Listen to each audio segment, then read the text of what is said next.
Merhabalar Yükselli Örgülere hoş geldiniz. Son zamanlarda çok sevilen bir çanta modeli çalışacağız birlikte. 4 motiften ve motif genişliği kadar sık iğnesiyle örülen bir tabandan oluşuyor çanta. İstediğiniz genişlikte örebilirsiniz. Benim ördüğüm çanta genişliği 48 santim, yüksekliği 30 santim, taban genişliği 24'e 24. Daha ufak bir çanta isterseniz, ki bu bayağı geniş bir çanta oldu, motif sırasını eksik örebilirsiniz. Bir sıra bile eksik örseniz benim ördüğüm sırada çok fark edecektir çantada. 45-44 santim kadar olur çantanız eğer daha ufak istiyorsanız. Bu dediğim gibi bayağı geniş bir çanta oldu. İç hacmi görüyorsunuz, bayağı kullanışlı, hoş. Plajda da kullanabilirsiniz. Umarım beğenmişsinizdir. Hadi başlayalım. İstediğiniz renkte kağıt ip kullanıyorsunuz. 3,5 milim tığ. Bu 4 motifi örmek için kullanacağız. 4 milim tığ ile taban kısmını öreceğiz.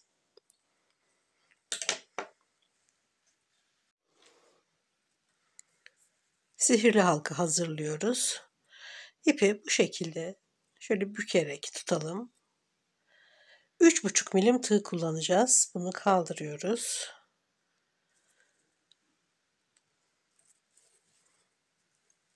Bir, iki,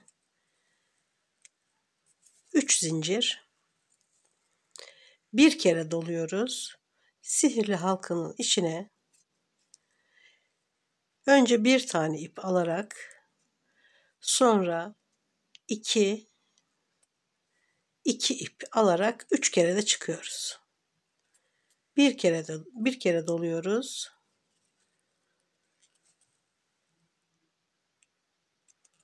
Bir, iki, 3. Araya 2 zincir çekiyoruz.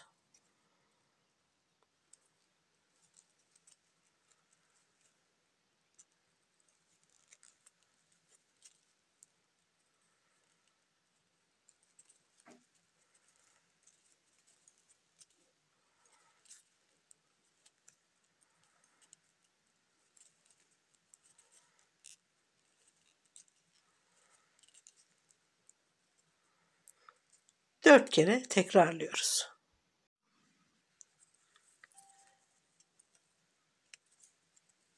İki zincir, 3 tane zincir çekmiştik. En üstündeki zincire, tepesine ilmek kaydırarak bağlıyoruz.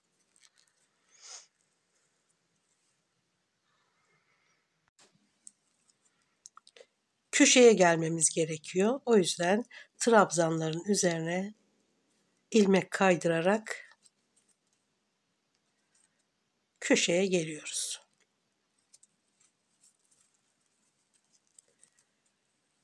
Bir, iki, 3 zincir. Bu ilk trabzan oluyor. Şimdi ikinci trabzanı 3 kere de çıkacağız, 4 kere de çıkacağız. O yüzden 2 kere doluyorum. Şöyle aralayalım.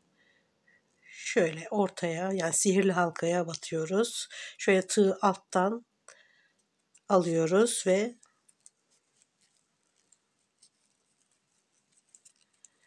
önce bir tane ip, sonra 2 alarak 4 kere de çıkıyoruz. Şimdi bu bizim üçlü trabzanımız. İlk çektiğimiz 3 zincir. Bu dörtlü trabzan. Şimdi bir tane daha üçlü trabzan örüyoruz. 1, 2, 3. Bir üçlü trabzan, bir dörtlü trabzan, bir de üçlü trabzan. Şimdi araya 2 zincir çekiyoruz. Köşe burası. Gene bir tane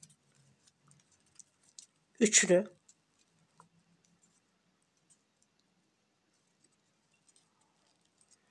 bir tane dörtlü örüyoruz. 1, 2, 3, 4. Bir tane daha üçlü köşeyi oluşturduk.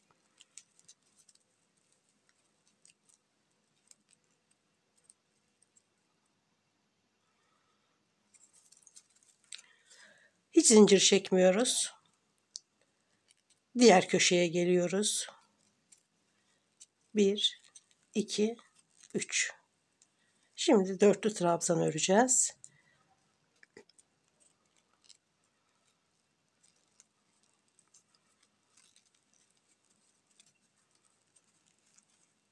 Bir, 2, 3 ve 4.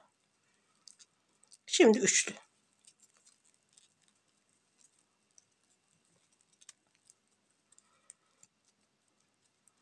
Araya 2 zincir. Önce üçlü trabzan. 2 kere.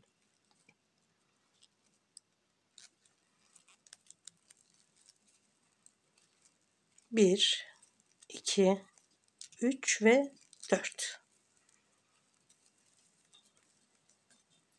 Bir tane üçlü trabzanla köşeyi tamamlıyoruz.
Arada hiç zincir yok. Son köşeye geldik.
Üç zincir çekmiştik başlarken. Üçüncü zincire ilmek kaydırarak bağladık. Tekrar köşeye geliyoruz. Boşluğa. Şimdi motifi yavaş yavaş sıkıştırarak kapatıyoruz. Çok çekmeyin. Sonuçta kağıt ip çünkü. Kontrollü bir şekilde sıkıştırarak kendi içinde gizliyoruz. 3 zincir. Bu ilk trabzan oluyor. 2 kere doluyoruz.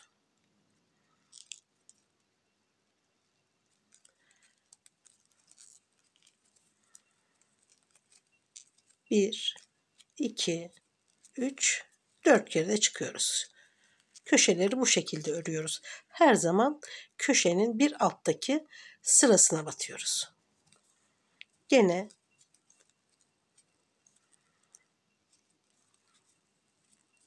üçlü trabzan. 2 zincir.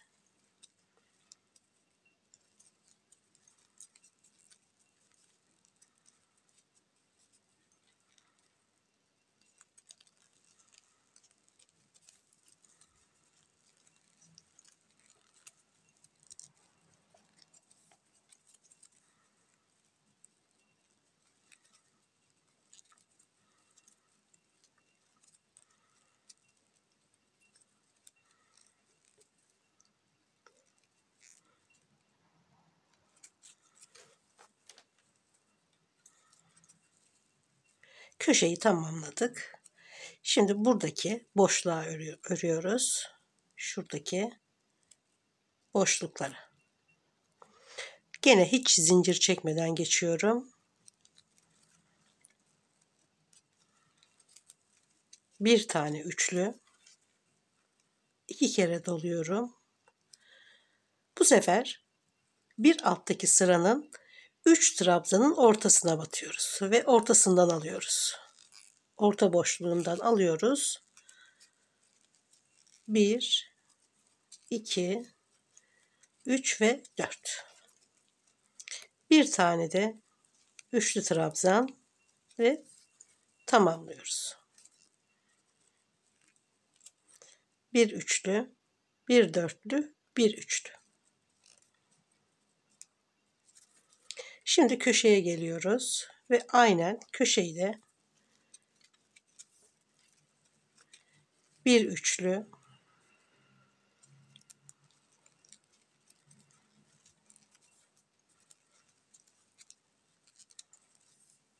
bir dörtlü, bir üçlü. Şimdi araya 2 zincir, köşeyi oluşturuyoruz. Gene bir üçlü, bir dörtlü, bir üçlü örerek köşeyi tamamlıyoruz.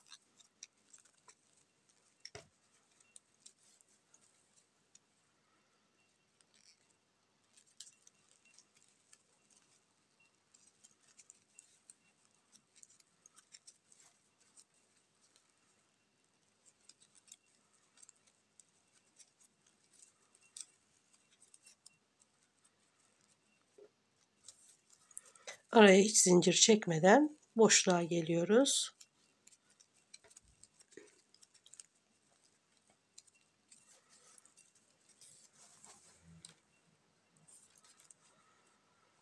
Alttaki 3 trabzanın ortasından, orta boşluğundan alıyoruz. Pardon, 2 kere doluyoruz tabii ki.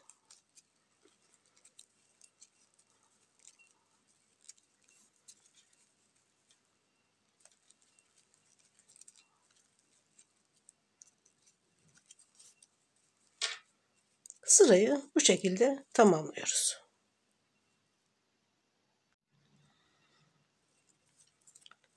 Sırayı tamamladım ve hiç zincir çekmeden 3 zincirin üsttekine, üçüncüsüne sırayı bağladım. Gene ilmek kaydırarak köşeye geliyoruz.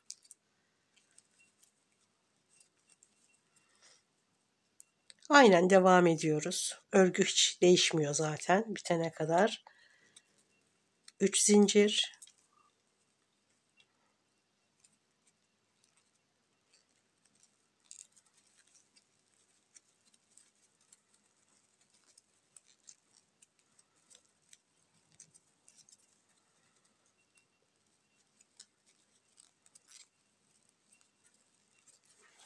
Evet. Üçlü trabzan, dörtlü trabzan, üçlü trabzan. Şimdi köşe için 2 zincir.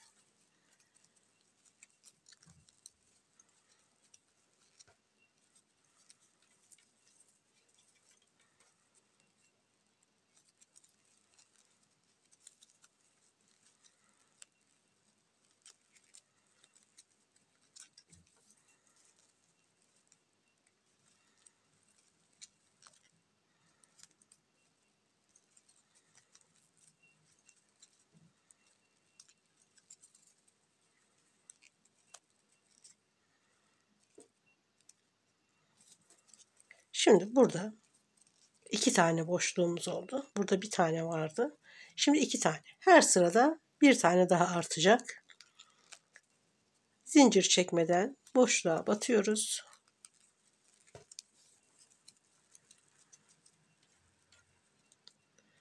Altta 3 tane trabzanı görüyoruz.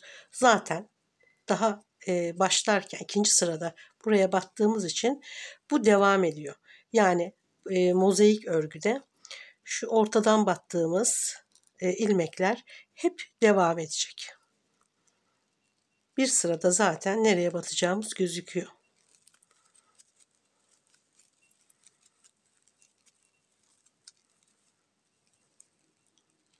Ve boşluğa gene bir tane üçlü trabzanla tamamlıyoruz.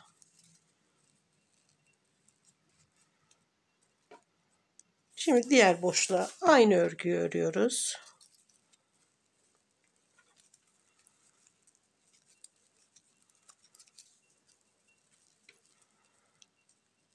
Ortaya batıyoruz. Daha önce de battığımız için artık daha rahat bir şekilde nereye batacağımızı görüyoruz.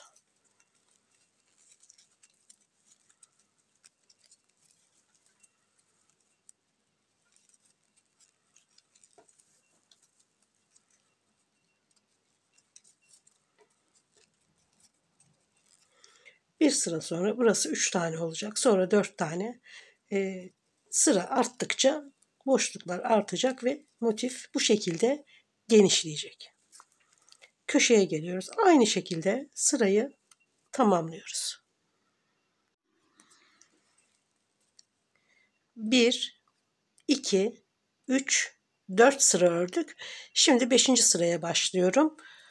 Burada 1, 2, 3 tane boşluk var artık. 6. sırada 4 tane olacak. İlerledikçe boşluklar artacak ve motif dediğim gibi büyüyecek. Siz istediğiniz büyüklüğe kadar örebilirsiniz. Makul ölçüde tabii ki. Çok büyük olunca çanta çok güzel olacağını sanmıyorum. Çok küçük olunca da belki olabilir, daha küçük minimal bir çanta kullanmak istiyorsanız. Ama ben 24, 23, 24 santim kadar örmek istiyorum. Şimdi istediğim ölçüye gelene kadar örmeye devam ediyorum. Motifleri tamamladım. Burada 1, 2, 3, 4, 5, 6, 7, 8 tane boşluk var. Yani şöyle 1, 2, 3, 4, 5, 6, 7, 8, 9 sıra. 9 sıra ördükten sonra bitirdim. Şöyle ölçüsünü göstereyim. 24,5 santim. Gayet güzel. Tam istediğim ölçüde oldu. Şimdi motifleri tamamladıktan sonra tabanı öreceğiz. Tabanı sık iğnelerle örmek istiyorum. Ve 3,5 milim tığ kaldırıyorum. 4 milim tığ alıyorum. Şimdi burada ilmekleri sayalım. Buradaki 2 zincirin bir tanesi bu kenara, diğeri bu kenara ait. Hemen ilk zincir, şuradaki ilk zincir bu kenarın. Sayalım. 3, 6, 9, 12, 15, 18, 21, 24, 27. Bir de zincir 28, 29. Yani 29 ilmekten oluşan bir taban öreceğiz. 29 ilmeğe 29 ilmek. Fakat bunu 3,5 milim tığla örseydik, motifleri ördüğümüz gibi küçük bir taban oluyor. Ben bunu denedim. O yüzden 4 milim tığa geçtim. 4 milim tığla tabanı öreceğiz. Zaten sık iğne örüyoruz. Çoğunuz biliyorsunuz. Bir ilmeği şöyle sıkılaştıralım. Ve üzerine 29 ilmek üzerinden öreceğimiz için 30 tane zincir çekiyoruz. Zinciri gevşek çekelim. Olabildiğince gevşek çekelim. Sakın sık zincir çekmeyin. Şimdi 30 tane zincir çektim. Hemen yanındaki zincire batıyorum ve sık iğne. her bir zincire bir sık iğne örüyoruz. 29 tane. Yani motifteki ilmek sayısı kadar.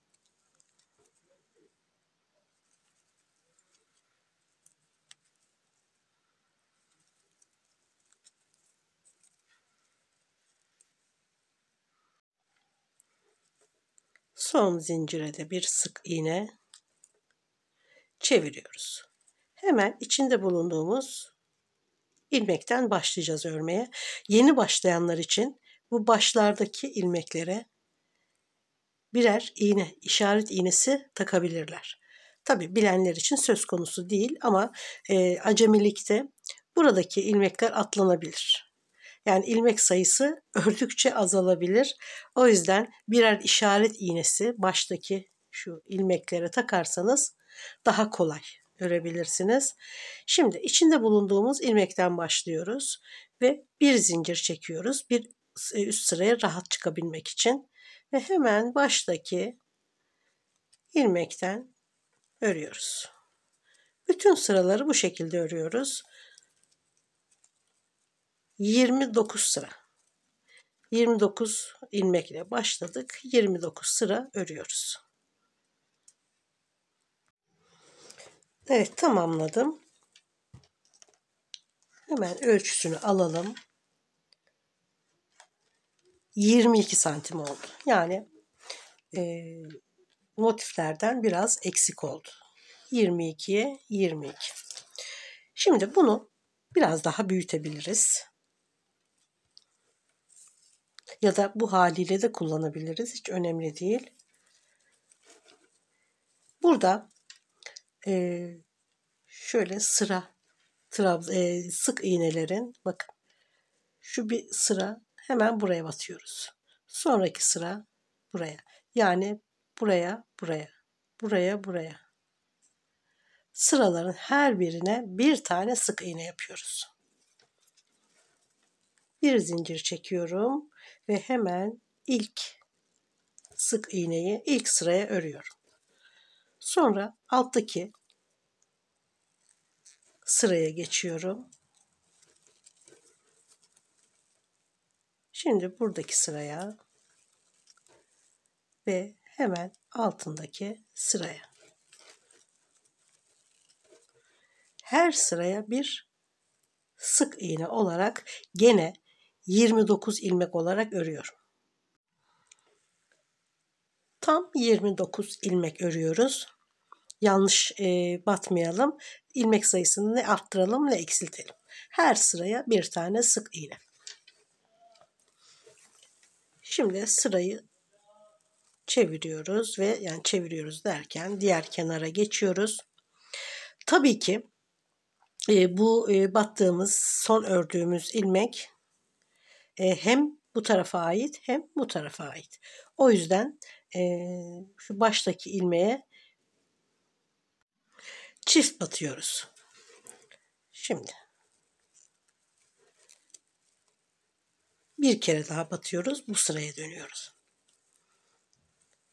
Devam ediyoruz. Şimdi her ilmeğe bir tane sık iğne örerek aynen devam ediyoruz.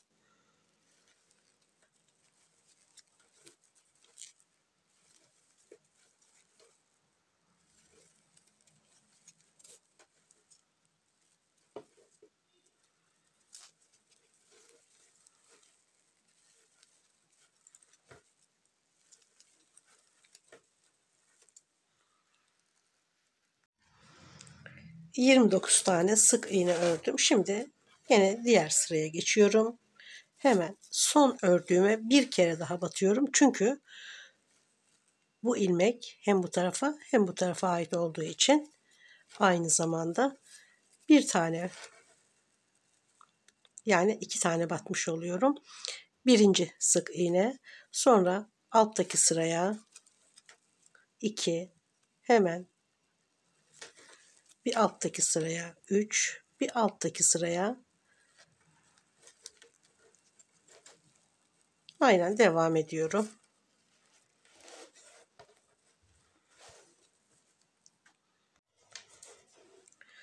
Buradan başlamıştık. İkinci kenar, üçüncü. Başladığımız noktaya kadar burayı da örüyorum ve tamamlıyorum. Son ilmeğe bir kere daha batıp buradaki kenara geçiyoruz ve aynı 29 sık iğneyi buraya da örüyoruz.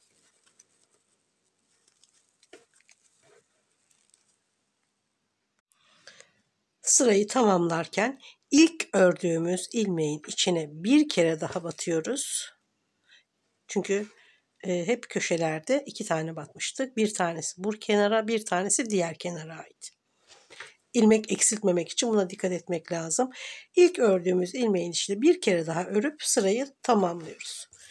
Her kenarda şimdi 29 ilmek var. Aynen motifte olduğu gibi. Bunlar birbiriyle eş olduğu için sayıları birleştirirken de tam denk gelecek karşılığında ve birleştirmek, eklemek çok kolay olacak bu şekilde. 24 santim. Sadece yarım santim fark var ki bu hiçbir şey değil. Gayet güzel bir ölçüde tamamladık. Şimdi önce motifleri birbirine ekliyoruz. Sonra tabanı ekleyerek tamamlayacağız. Birleştirmeye başlayalım.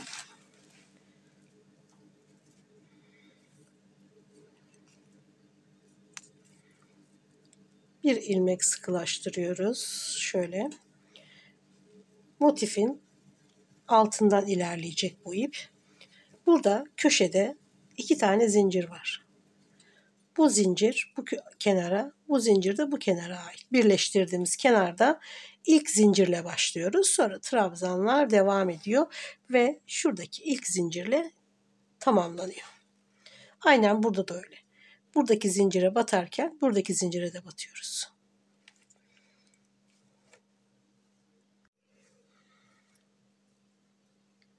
Gene bir ilmek şöyle sıkılaştıralım ve 3,5 milim tığ kullanıyoruz. Motiflerde olduğu gibi. İp hep alttan gelecek. Motifin şöyle altından ilerleyecek.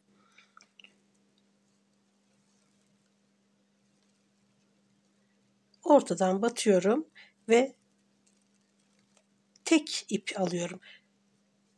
Burada da aynı şekilde gene burada iki zincir vardı söylemiştim. Şuradaki karşılığındaki zincire gene batıyorum. Ve ilmek kaydırarak topluyorum. Şimdi trabzana geldik. Ve hangi trabzana batıyorsak tam karşısındaki aynı trabzana batıyoruz. İlk trabzan, ilmeği bu şekilde almıyoruz. Ortasından batıyoruz ve tek ipini alıyoruz. Sonra gene ilk trabzanın ortasından batıyoruz. Ortaya yakın ipleri alıyoruz. İlmek kaydırarak topluyoruz. Şimdi ortadaki trabzanı alıyoruz. Sonra karşısındaki ortadaki trabzana batıyoruz ve ilmek kaydırarak tamamlıyoruz. Gayet kolay bir örgü. Kolay da örülüyor.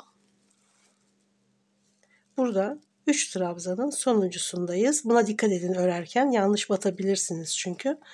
Ve 3. trabzanın üzerine batıyoruz. Tek ipini alarak, tabii iplikler bölündüğü için biraz batması zor oluyor. Kağıt ip sonuçta. İlmek kaydırarak tamamlıyoruz.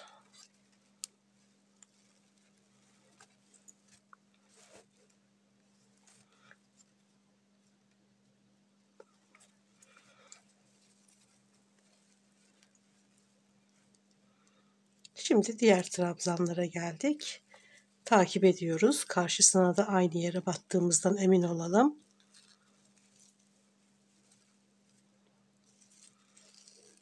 ilmek kaydırarak tamamlıyoruz.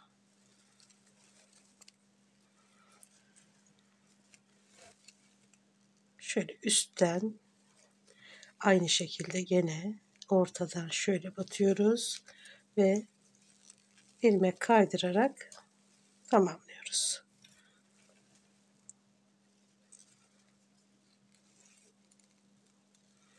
İp hep altta kalıyor.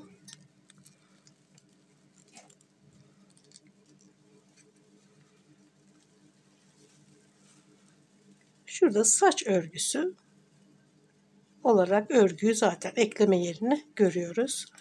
Bu eliniz biraz gevşek tutarak örün. Çok sıkı örmeye müsait çünkü bu örgü.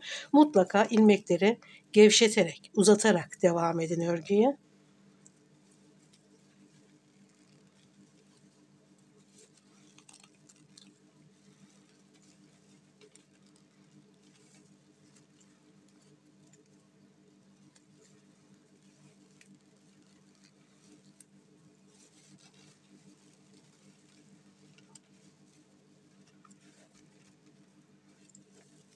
Umarım anlaşılmıştır.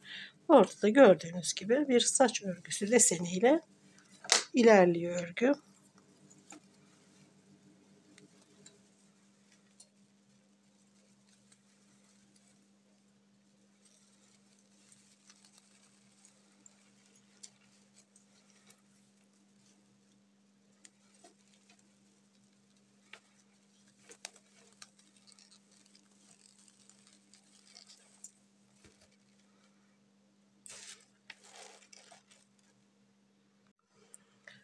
Evet, dört kenarından da birleştirdim. Gayet güzel oldu. Şimdi tabanı hazırlamıştım. Son ördüğüm bu kenar. İpi de koparmadım. Şimdi şöyle alıyorum. Motifin herhangi bir kenarından bütün kenarları tabanın dört bir kenarına birleştirerek tamamlıyoruz. Şimdi gene ilmek kaydırarak öreceğiz fakat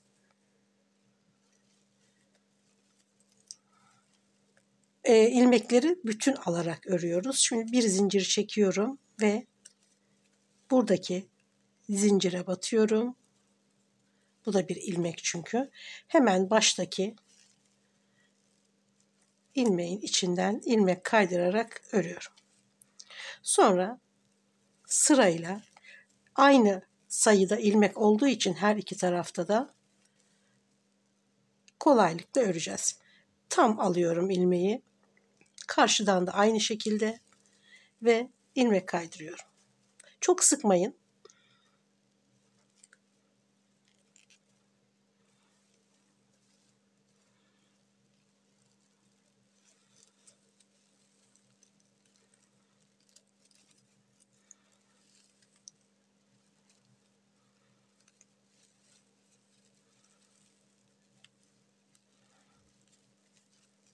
Biraz şöyle bolluk bırakarak birleştirelim.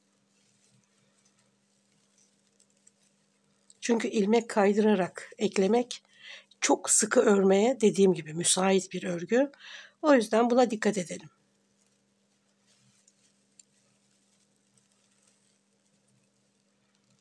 Tabanı niye böyle örüyoruz? Çünkü taban kısmının biraz daha kalın, daha dokulu olmasını istiyoruz o yüzden.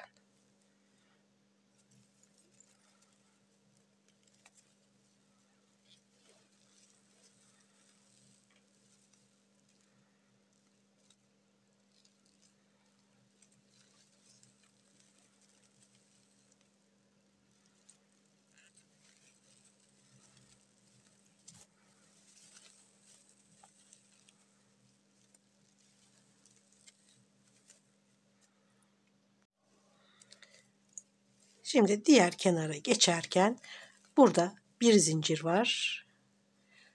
Şurada da bir zincir var. İlk ilmekler. İkisine de batıyorum.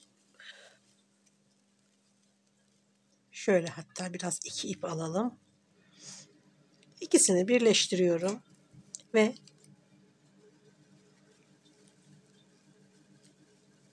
ilmek kaydırarak topluyorum. İlk zincir buradaki motifin ve ilk ilmek birleşti. Şimdi aynen devam ediyoruz.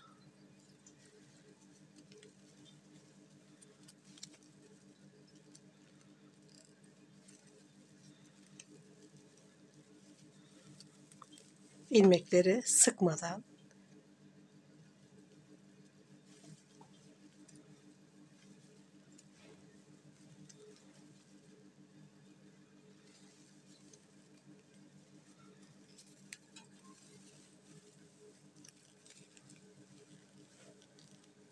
gayet güzel ilerliyor.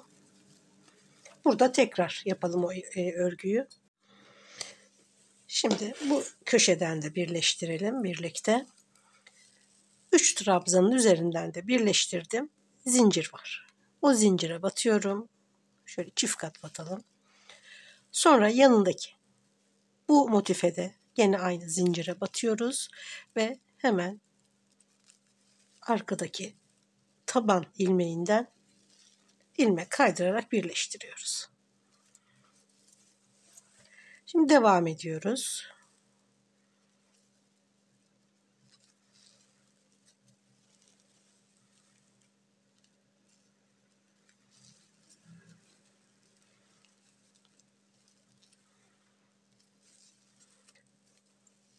Şuradaki ilmeğin sıkı olmamasına dikkat edin.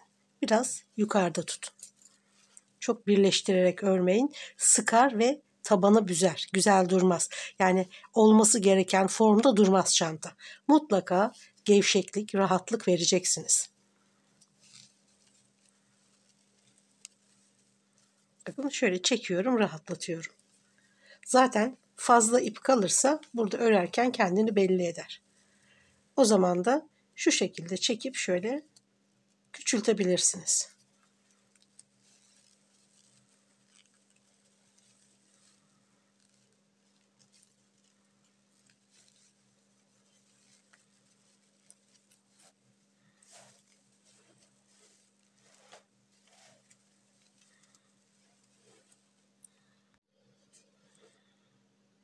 Şimdi sonuna geldik.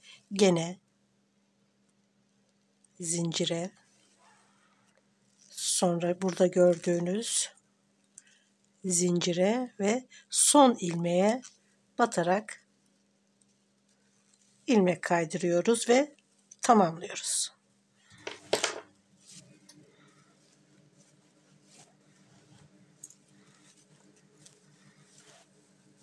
Evet. Burada tabii çantanın ağız kısmına da bir örgü yapacağız. Gene tabanda birleştirdiğimiz gibi ilmekleri sıkmadan olduğu gibi bırakarak öreceğiz. Yoksa gene çantanın şu üst kenarında da bir toplanma olur. Mutlaka iplikleri rahat bırakarak örmemiz gerekiyor. Bu toplanmayı ve çantanın formunun bozulmasını önlemek için. Şimdi herhangi bir yerden ipi takıyoruz ve çantanın üst kısmını örerek tamamlıyoruz. Bir ilmek hazırlayalım ve herhangi bir motifin ek yerinden başlayalım. Şöyle ek yerine hemen bir sık iğne örüyoruz. Kalan ipleri de içinden gizleyerek bir tane sık iğne ek yerine. Şimdi aralarda bir zincir var, bakın şöyle. Diğer zinciri ek yerinde kullanmıştık. Bu zincirleri de unutmayalım. O zincirlere de mutlaka bir sık iğne örelim. Ve sıkmadan örgüyü sık iğnelere devam edelim. Çünkü ağız kısmı örgüde toplarsa çanta güzel durmaz. Formu kötü durur. Bazı çantalarda görüyorum. Çünkü sık iğne ve yürüterek, kaydırarak örgüler mutlaka biraz dar olur. Buna dikkat edelim. Bol bol gevşek gevşek örerek çantadaki gevşekliği burada da gösterelim. Yoksa ağız kısmı toplar, kötü bir görüntü olur. Bunu önlemek için gevşek bir sık iğne örüyoruz.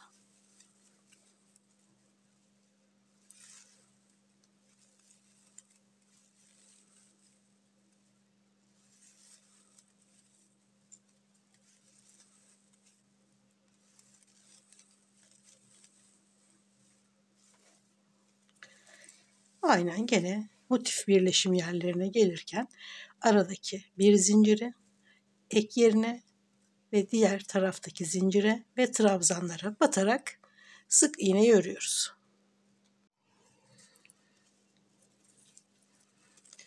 Sırayı baştaki sık iğnenin üzerine tekrar batıyoruz ve bir sık iğne yapıyoruz. Hiç birleştirme, yani sırayı bağlamıyoruz. Hemen ilk sık iğnenin üzerine bir sık iğne örüyoruz. Ek yeri olmadan yuvarlak sık iğne çalışması yapacağız. Sanırım bir 4 ya da 5 sıra örersem güzel olacak diye düşünüyorum. 4-5 sıra örerek tamamlıyorum.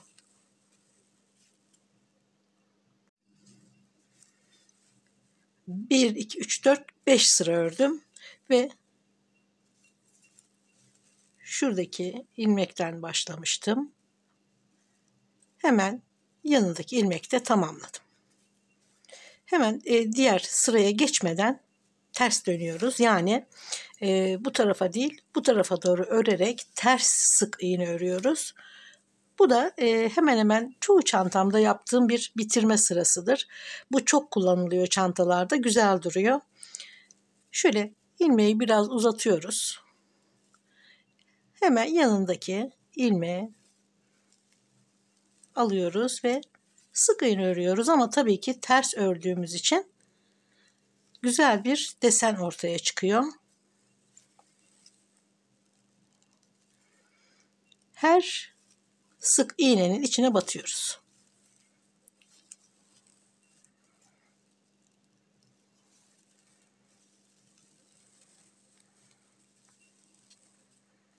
Sık örmeyin, mutlaka gevşeterek, ilmekleri uzatarak örün. Şöyle uzun tutarak örelim. Yoksa ağız kısmı toplanır çantanın ve formu bozulur.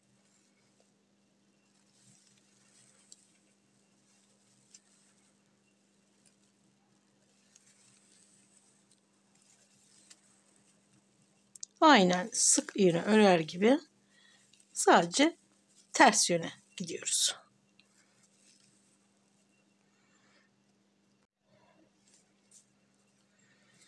Son sık iğnenin üzerine de ördükten sonra ipi kesiyoruz ve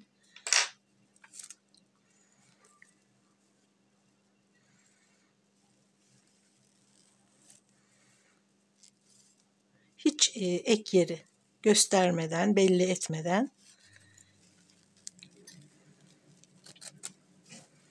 sonra ipi içeriye alalım.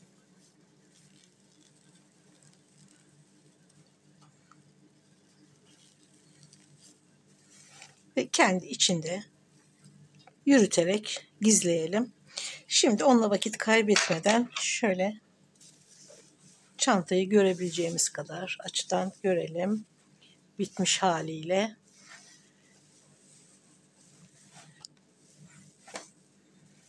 Bunun içine her zaman kullandığım bir materyali kullanıyorum. Bu benim vazgeçilmezim gerçekten. Böyle örgü çantalarda güzel, tabana çok güzel şekil veriyor ve çantanın da formunu ortaya çıkarıyor. Çeşitli ebatlarda bulabilirsiniz piyasada. Şöyle bir tabaka halinde alıyorum ve içinden, yani taban kadar kestim. Bunu içine oturtacağım ve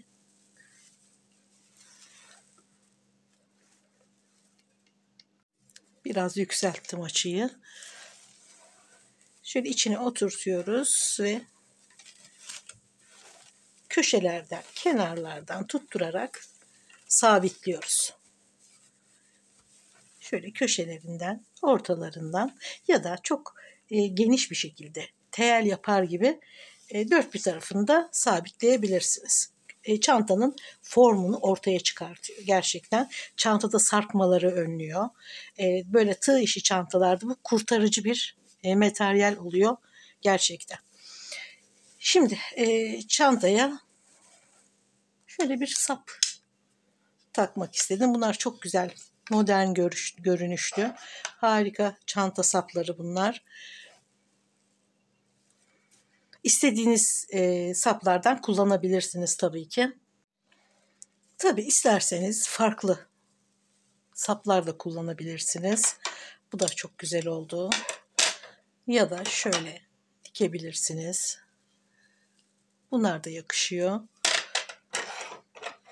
Gene kare ama daha küçük bir sap. Yani istediğiniz zevkinize göre sap kullanabilirsiniz. Ben bunları tercih ettim. Hatta bir tanesine sık iğne ördüm. Bunu ördüğümüz noktadan, yani şuradan çantaya sabitleyeceğiz ve tamamlayacağız.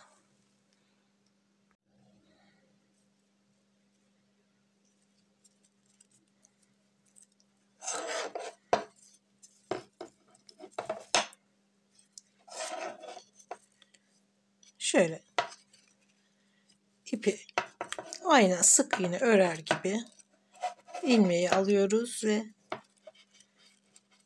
tamamlıyoruz. Sıkı örün, gevşek bırakmayın, gerdirerek. Şurada fazlalık kalmasın. Fazlalığını çekerek alalım ve örelim.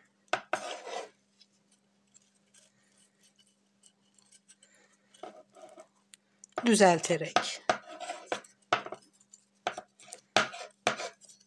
Çekim sırasında örmesi zor oluyor tabii ki ama normalde kolay örülüyor. Aynen sık iğne örer gibi.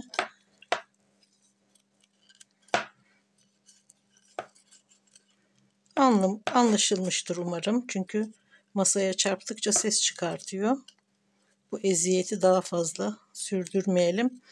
Şimdi gördüğünüz gibi tabii iri iri sık iğneler ahşabı tamamen kaplıyor. Şöyle tamamen doldurana kadar ben ördüm. Daha seyrek de yapabilirsiniz aslında. Evet, bunu tamamlayalım ve çantaya dikelim. Ben sapın bir tanesini diktim. Bakın gayet güzel, çok yakıştı. Şöyle işaret alıyoruz önce. Sonra işaretin arasına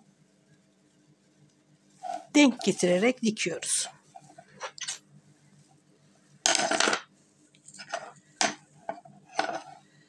Bir sıra sık iğnenin hemen üzerinden dikelim. Şöyle şuraya batıyorum.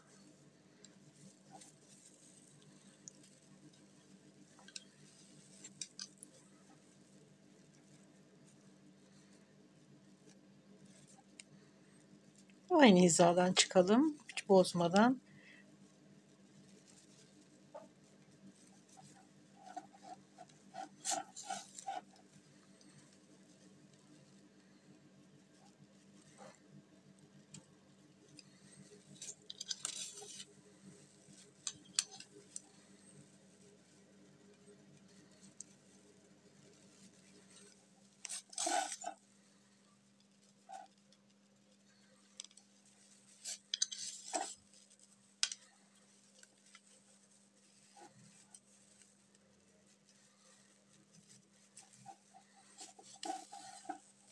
Bu şekilde dikiyoruz. Sonra bir sıra daha dikelim. Sağlamlaştıralım.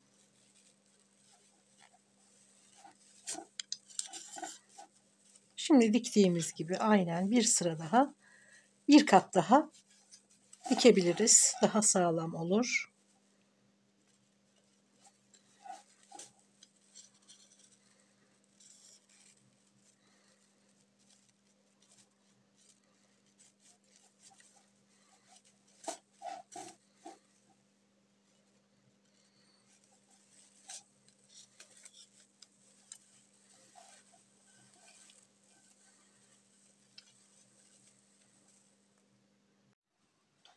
Evet, çanta tamamlandı. Gerçekten harika bir model.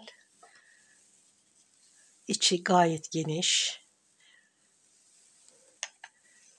ve görünüşü de çok şık. Taban 24'e 24 zaten örerken görmüştük. Bitmiş hali, eni 48 santim, yüksekliği 30 santim. İsterseniz motifleri daha küçük tutarak daha minimal, daha ufak bir çanta yapabilirsiniz. Umarım yine emeğinize değecek modellerden, ürünlerden biri olmuştur. Videolarımı beğeniyorsanız, bundan sonrakileri de izlemek isterseniz beğenmeyi ve abone olmayı unutmayın. Görüşmek üzere, hoşça kalın.